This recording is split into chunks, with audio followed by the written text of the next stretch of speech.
Hello everyone, welcome back. And if you're new here, welcome to the channel. If you enjoy this kind of video, don't forget to hit like, subscribe, and tap the bell icon. It really helps the channel grow, so we can continue bringing you new creepy and scary stories every week. Enjoy the video.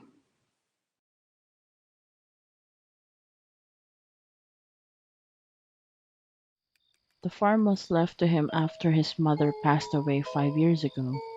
He was still in Afghanistan, however, so he was unable to make it to the funeral. When he returned back home, a year after his mother's death, there was nobody to meet him at the airport. But Derby Matthews didn't mind. He never did. Retired now with 15 years of military service as a field surgeon under his belt, Derby tucked himself away on the large, lonely farm for what he assumed would be the rest of his life. Though his day-to-day life was quite mundane and placid, his only comforts were small yet treasured. The eye-watering cheese made from the goat's milk that he enjoyed in the orange glow of dusk. He liked to slowly lick the salty white crumbs off his fingers afterwards.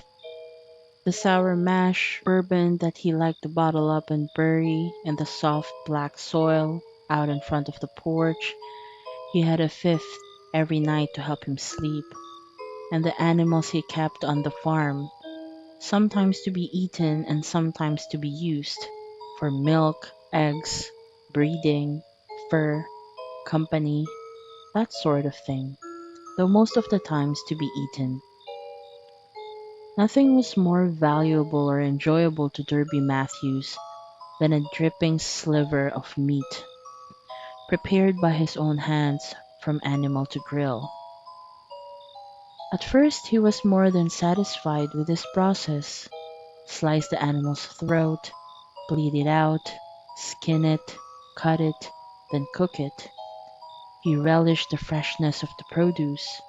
It reminded him of his youth, watching his father, a red-faced and gruff muscle of a man, throwing rabbits, cows, pigs, and chickens down against the black soil in front of the porch and slowly bleed them out, their eyes always rolling madly and limbs jerking uncontrollably. Few hours later, said animal would be on the dinner table, steaming in a sea of vegetables. This freshness, the slight tang of blood and earth and the softness of the meat, is what Derby craved now as a man. But even when he tried to speed up the process, there was always something off about the taste. A hint of sourness that soiled his stomach, a distinct lack of freshness. It wasn't until the night before winter broke over the farm in a flurry of hail when Derby suddenly sat up in bed, panting with sheer exhilaration. He knew what he had to do. He knew how to harness the freshness of the animal's meat. The next day, he tested his new process.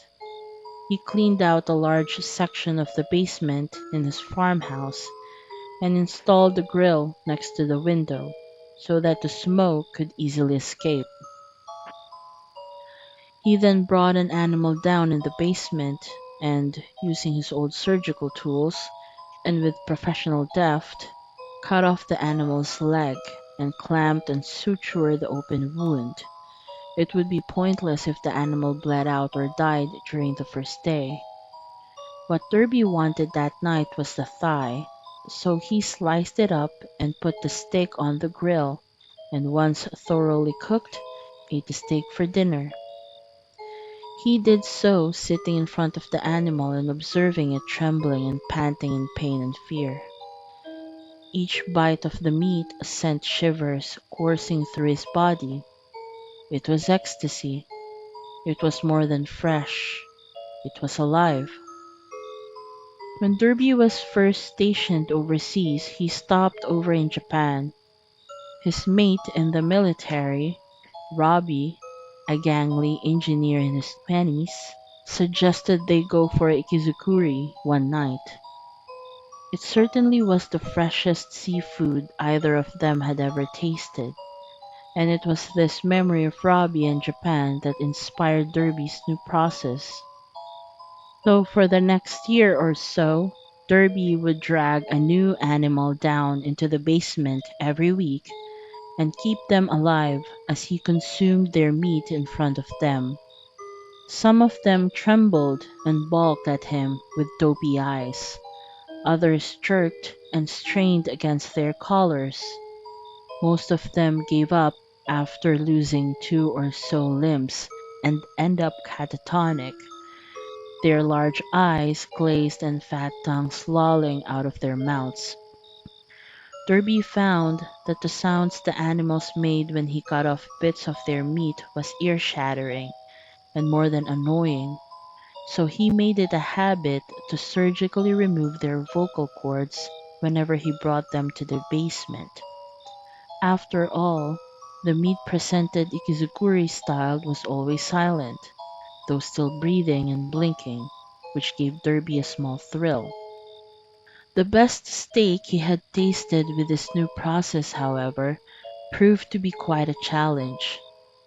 The animal was spirited and angry, and bucked against him as he dragged it down into the basement. Just the action of collaring it gave the ex-surgeon a number of tender bruises. He had to resort to tranquilizing the damn thing 3 times when it came to removing the vocal cords, since it wouldn't stay down. The meat, though hard won, was exquisite. Derby theorized it had something to do with the spirit of the animal. The more alive the animal was, the fresher and tastier the meat would be. So following this theory, Derby tweaked his process and began pulling in younger and livelier animals. The last animal Derby ever pulled into his basement was a young thing, just beginning to fatten up as it finds its own feet against the ground. Perhaps because of its naivety, the animal followed Derby obediently down into the basement and paced silently around the large underground room, nudging at the grill and letting out huffs of air whenever it kicked up dust. Derby watched it in amusement as he pulled on his apron and gloves. The removal of the vocal cords was simple and easy, and Derby was beginning to get worried. This animal was so obedient and placid, it probably wouldn't taste as good as the livelier ones. He had no choice, however, but to keep going. The process had already begun. He had just finished clamping and suturing the open wound where its leg used to be when it made a noise. Derby reeled back in shock and almost dropped his suturing tools. The animal was observing him with large, clear eyes, seemingly unaffected by the tranquilizer. Thinking that perhaps he had botched up the removal of the vocal cords, Derby packed away his tools and started cutting up the steak. There it was again.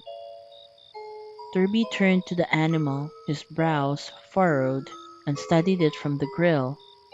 It was lying on its side, panting and staring at him, intermittent tremors racking its body. It opened its mouth and made the noise again.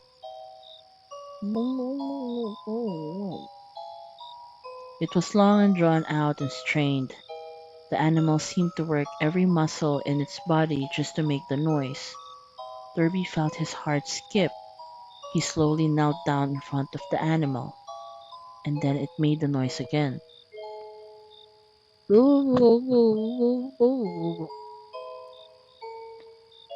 It was clearer this time. There was no denying it. Derby sat back on his haunches, stunned. The animal's trying to talk. Derby shook his head. No, that was incredibly stupid. Child games. He had removed the damn vocal cords. It couldn't possibly made a single noise, let alone talk. Ridiculous, Derby said aloud. I must be tired.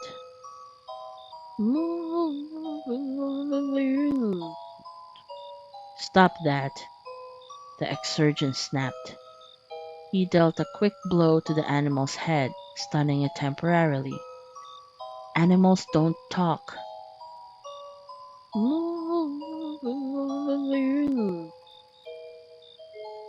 The animal had quickly recovered, and it raised its head up to his, swaying from side to side as if in a trance, though its eyes were as clear as a still pool of water. Derby blinked stupidly, feeling increasingly unnerved. It was just a stupid animal. Why was he feeling so on edge?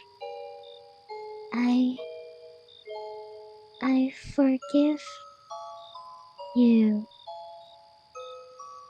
What are you? Derby said. The animal shook its head and pawed at the ground. I hope you enjoy my meat. It said. Derby drew back and met its eyes once again. They looked lighter than before. I'm sure I will, he said. I'm going to eat it in front of you. The animal moved its head up and down. Was it nodding? And said, I just pray that my brothers and sisters will be able to live happily without me. Derby let out a bark of laughter. What are you, a fucking saint of the barnyard? I forgive you. I don't care. I love you. You're going to taste delicious. The animal lay back down and closed its mouth. It didn't say another word. After staring at the strange beast for a few minutes, Derby stood up and brushed his pants down, deciding that he had just experienced a brief mental lapse, perhaps due to PTSD or a vitamin deficiency. He went back to the steak and continued his process. Nothing happened. Nothing changed. As he grilled the steak, he felt compelled to glance at the animal every now and then, as if he were drawn to it. He thought perhaps he was simply hungry, and he decided to cut the cooking time short and eat the steak rare. He sat down at the usual plastic table in the corner, facing the animal, and he began eating the steak. The first mouthful was rancid. Derby opened his mouth to spit the meat out, but when the animal locked eyes with him again, he felt a strange compulsion to swallow, and he did. Each bite of the steak was like swallowing acid and ash. It was bitter, burning, and biting. Every mouthful was agony. By the time he had swallowed his last mouthful, he felt thousands of writhing white maggots falling from his ears and nostrils, and he threw up bile all over his pants. The animal looked away. The spell was broken. Shaking and sweating profusely, Derby wiped the bile from his clothes. Unable to think clearly, he felt groggy and ill, and a hard hot stone grinded into his chest. A foreign sensation spreading throughout his body, he spat in disgust and unsteadily clambered to his feet. Swaying with every step, Derby walked towards the animal with a steak knife. Animal and ex-surgeon locked eyes one last time as Derby slit its throat. The blood gushed out, hot and salty, and the animal bled out quickly. Disappointed at the wasted meat, Derby kicked the animal's rapidly cooling body and cleaned the knife against his soiled pants. It was then when something significantly odd happened.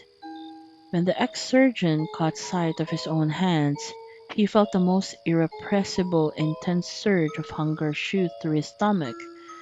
He was struck by a craving worse than one that plagues a heroin fiend when presented with a drug. Derby Matthews felt mindless with desire, absolutely rabid for his own flesh, almost frothing at the mouth. So he decided to cut his own arm off. The process was the same. He had done it 100 times. The pain didn't even register. He tied a cord above his elbow and waited for the blood flow to slow. He then used the steak knife to make the initial incision. The skin gave way like paper and the knife slid through the fat like butter.